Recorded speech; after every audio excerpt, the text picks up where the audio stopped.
Panapa ndakabata kasora aka. Ndofunga kari kunyatsooneka handiti aka.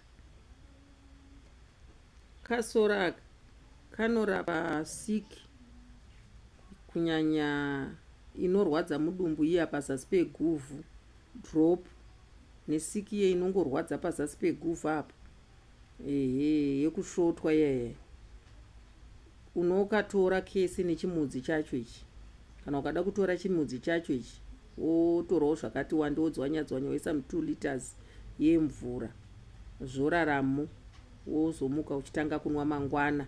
Unenge wakunwa cup pazuva makuseni, cup pazuva manheru. Naika aka. Ndofunga kari kuoneka aka. Yanguva yezhizha aka makwenzi edu aya anomera muminda aya nemumabani inenge yakunyanya kuwanikwa. Unodyiwa uyu.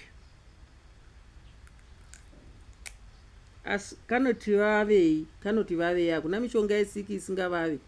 Chero vana muremberembe nana murumanyama inotovava. Naika kana usati wawana muremberembe nemurumanyama, shandisa kakwenzi aka. Kanodyiwa naika.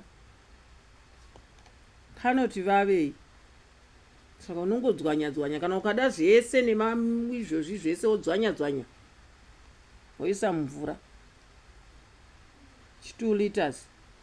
Wakupota uchinwa every morning usati wadya nemanheru.